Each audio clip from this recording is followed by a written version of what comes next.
back in the day, they would all say, well, we got to have our big group photo on the homepage. And I got to put that I have 2 board certifications. And finally, we said, Doc, every single person out there, when they're going to choose a provider, they expect you to be board certified. The only way you're going to cut through the clutter and differentiate yourself is through the patient stories that you're telling. All right, and as promised, I am here with Jennifer Thompson. She runs and owns Insight Marketing Group, which you're definitely going to want to check out. If you haven't yet, you are by the time we get through this conversation. Jennifer, how are you doing today? I'm doing great. How are you, Jeff? I'm doing fantastic, and I'm going to dive right in. How do you help doctors through Insight? So we simplify their marketing so they can run their practice, and it really is that simple. I love that. And diving into that, there's going to be some challenges that you see all day, every day within multiple doctors' offices. What are some of the biggest mistakes that you see docs making when they're trying to market their practice, maybe on their own or maybe with some agencies that you might think could be doing a better job? Yeah, I think that one of the biggest mistakes is when doctors think they are kind of the jack of all trade and they can just figure it out on their own. So, they've got a little time at the beginning of their career. They go in, they build a website. Maybe they claim some of their profiles online. Maybe they dabble in social media or do something. Well, then they get busy and they walk away and everything kind of falls apart. They'll hire somebody that does digital marketing, especially, or strategy for restaurants, for retailers, for the plumber down the street. We only work with independent physicians and independent physician groups that are non-hospital affiliated. So I think when you get somebody that is a true expert in there and working inside practices, you can save a lot of time, energy, and money because you're only working with people that do this every single day. I think that's a really important point. And one of the things that you mentioned, I'd love to drill into a little bit, and that's websites. I know I look at docs' websites all the time, and I've seen so many horrible ones that I'm like, how is this feasibly possible that this exists on planet Earth? I'm sure that you see this as well. What's sort of been your experience when you look at a doc's website, and what are some of the biggest wins that maybe you've noticed when they've switched over and worked with you guys at Insight? Okay, so one of the biggest things is the doc will start building it themselves, or they hired a company maybe 5 years ago to build their website. And then, once it was built, they walked away from it. So what we do is from a strictly how we work with physicians standpoint, we handle everything. So depending on which package you come in at is how much stuff you actually get. But every package involves building a website from scratch or transferring over your existing site into a WordPress platform so we can constantly be updating it, making revisions to it, and optimizing it for whatever it is that we need to optimize for. And so I think that's really the biggest thing is docs think a lot of times, so just business owners in general, think that they can do something once and kind of walk away from it. But that's just not how how patients find us anymore. And you have to be in there all the time making updates. I love that you brought up that point. It's something that we speak about within the Smart Chiropractor a lot, which is you don't want your website collecting dust. Not only is it probably not optimized for all the major search engines if it's not being updated, but when a patient goes there, a prospective patient, you want to be able to have fresh and updated content. You need them to be able to find it, number one. And then number two, you want to have it just as enticing as you would your physical location. And maybe talk a little bit about some of the whether it's the technical nitty-gritty within Google or whether it's just facade changes and vanity on the front that you see docs, again, either maybe making mistakes with or some areas where you guys have noticed some big improvements. Look, I think that when you use a platform like WordPress, we build all of our sites in WordPress. So when you use a platform like WordPress, it's kind of idiot-proof. It's really simple to get in there and to make updates on a regular basis so that it's constantly fresh. What I see docs not doing is building the right kind of content. So they go in there and they think, you know what, I'm going to put my picture in there. Maybe I'm going to grab one of these videos that everybody else has on their website. I'm going to do a couple of blog posts, chiropractors especially. I'm going to do a blog post about, maintaining a healthy weight and eating right and what I can do to have better posture. And everything's going to have a call to action at the end. And I'm going to try to drive people to my practice that way. But in fact, if you would start thinking about how you can tell the story of your patients, and don't worry about SEO. Worry about telling a great story and use your patience in that storytelling. Put good long form and video form content in there. It will rise above everybody else if you're being authentic and transparent and you're just telling great stories. Don't worry about the SEO side. Worry about the story that you're telling to that potential patient, and you will automatically rise on Google. I am so thankful you brought that up, because I feel like I talk with docs all the time, and they're so overly concerned, like FOMO and fear of missing out with technical details that they might not know what those details actually mean or do. Yeah, as you're saying, you kind of go to their website and you're like, the call to action's weird, the picture doesn't match the story, there is no story, and that is such an impactful part of it. And maybe elaborate a little bit on how you see story and benefit-driven copy really permeating the entire experience of how a doc markets their practice. Yeah, so there's something that we started doing years ago, and we call it patient-forward marketing. And basically the premise is when you go to – I work a lot with I have a lot of orthopedic surgeons as clients. And, back in the day, they would all say, well, we got to have our big group photo on the homepage. And I got to put that I have 2 board certifications and I went to this school and I did this. And finally we said, Doc, every single person out there, when they're going to choose a provider, they expect you to be board certified. They expect that you don't have a bunch of lawsuits against you.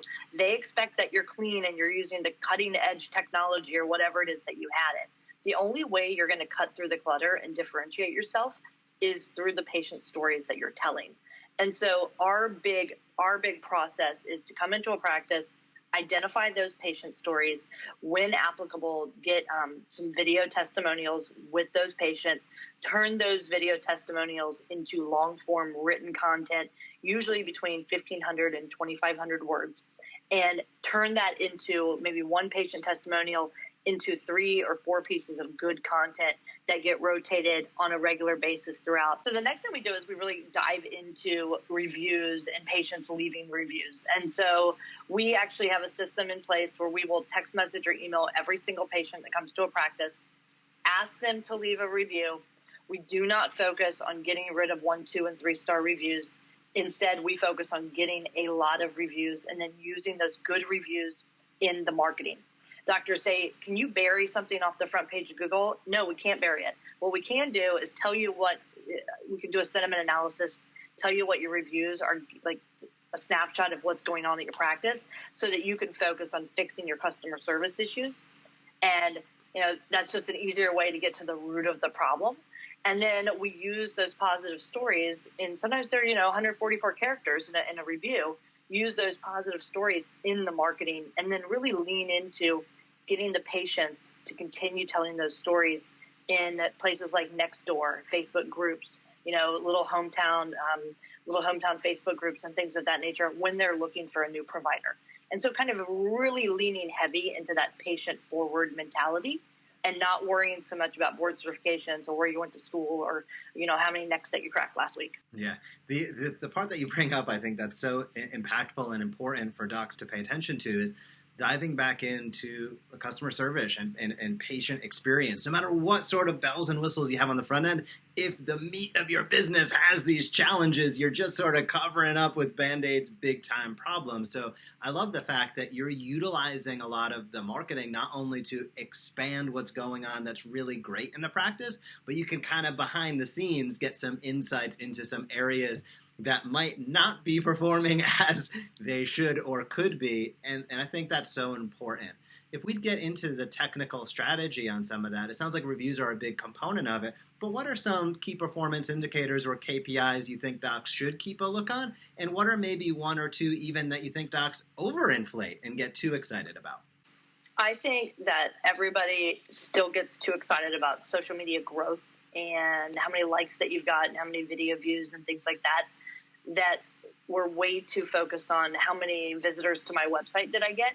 I think what you really should be tracking, or what we track a lot of, is how many positive versus negative reviews do you get. We track something called filtered reviews, and so we have a process in place for larger practices where we will, through the patient rooms, put up signage that says, look, if you're having a problem or you want to get something off your chest, go to this feedback page on our website, let us know, and let us deal with it right here in the practice. And so we track really closely how many of those filtered reviews, because we assume that if we can catch them before they go out to Google and put it out there, then we can prevent a negative review. And so I think it's really important to track that level of KPI. I think that the definitely track the number of conversions that you've got on different areas of your website, because at the end of the day, how many new patients did you bring in? I don't really care how the sausage got made, but how many new patients did you bring in? So how many new versus returning? And let's not look at vanity metrics on social media. Let's actually look at true impressions and real social interaction, and how much engagement are you getting. It's not about how big your list is. It's about how active your list is. No doubt about it. I appreciate that. And I think one of the things that you just touched on that is a good place to go is the new patient versus the reactivated or the returning patient. So for instance, for a surgeon, things might be a little bit different. Hopefully somebody's not there every single year to have a surgery, or you might have a customer service issue or a surgical issue. But in terms of a chiropractor, we know a lot of people, once they experience back pain, it's going to be episodic throughout their life, etc. I see a lot of chiropractors get so hyper-focused on new patients while they have just buckets of patients that they've seen that they've already built a no trust and just fallen out all over the place. It sounds like a lot of your marketing is, what we call teach and invite consistently, which is, hey, keep those people who love you already sticking around your ecosystem, and which gets back to, I think, to our first point, which is, don't let your website, go stale. What are some of your thoughts on new patients versus, returning patients? How can docs think about that in a constructive way? Yeah, so we are recording this right here. We're both on homestay, can't leave our house in the middle of the COVID-19 stuff. And when we've been looking at all the practices that we work with over the last couple of weeks in particular, how can we reactivate the patient list and use the patients to tell the story for the practice? And so that's something that we've been hyper vigilant on the last couple of weeks. And so I really think there's an opportunity with your existing patient list to engage and kind of upsell them on new opportunities within the practice itself. And so to the level that we can segment our list out, really speak to what that is that they want to hear from us, and kind of take them through this patient journey into that next conversion. I think that's the key piece. And so, I think starting out, if I was starting out a new practice right now, I would be thinking long-term about how I might want to segment that patient database, and then how I might market to that existing patient database. The kind of stuff that sometimes nobody else is even going to see it, because you're having what feels like a personal conversation. And, I know a lot of us might think that email's dead, but email is back. And, we're able to cut through a lot of the clutter going back into email, where a couple of years ago we couldn't. I'm seeing conversion numbers or open numbers at 40 and 50% right now, because we don't take enough advantage of these email lists. So our conversions, when people are getting an email from their doctor, they're opening the email and they're actually following through on what's being said.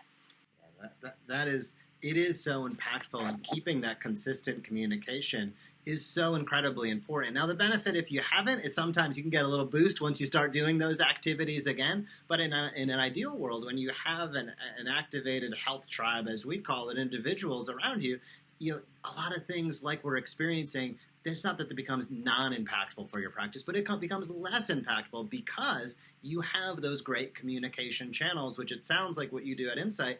It's fully featured, it's multi-platform, and it's really enabling docs to touch across multiple places. And kind of going off on a little bit of a jump with that, I'd love to ask you a few kind of fast and furious questions here.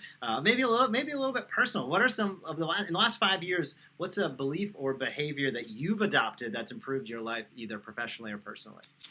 I read like crazy, and when I was young, I didn't do that. But as I've gotten older, I spend as much time trying to absorb historical information so that I am better prepared to make decisions. That is something that that's a piece of advice I give to everybody out there. I love it. Any top choices on books? I go back and forth. So a couple years ago, I set out to read one book on every president of the United States for years to get through it. Teddy Roosevelt, Lincoln, and Teddy and Lincoln, probably my faves. And then some of the moderns I'm getting into. But just, from a historical perspective, I was in politics for years. And when I went into politics, I always felt like I didn't know as much as everybody else. So the more I could get that historical perspective, the better. And then every business book that I can get my hands on, I do.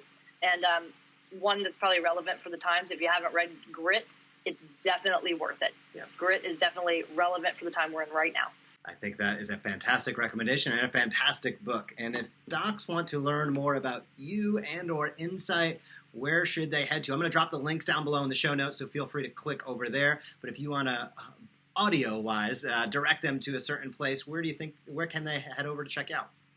Yeah, I'd say check us out on iTunes and any of your favorite podcast streaming services under the handle Dr. Marketing Tips. So it's DR Marketing Tips. And then you can always find us on our website at insightmg.com. So it's Insight, M as in marketing, G as in group.com. I love it. Well, Jennifer, it sounds like we have a lot in common. I think we should definitely make a second go around. There's a lot that we did not get to. We just skimmed the surface, but I wanted to make sure we get Insight and yourself introduced to the audience. I love where you're going with the patient-forward aspects of your marketing, and anybody that has not checked out Insight, please do so. Click the links that we've dropped below. Check out the podcast. You are sure to get information that can help you and your practice. So, Jennifer, thanks for coming on today. Hey, thanks a bunch. Thanks for having me. Hey, what's going on? If you loved that video, be sure to subscribe to this channel. The Evidence Based Chiropractor puts out videos all the time at the intersection of marketing and research, showing you how to grow your practice while also growing your knowledge base. So if you liked it, be sure to comment down below or hit subscribe, and I'll see you in the next video.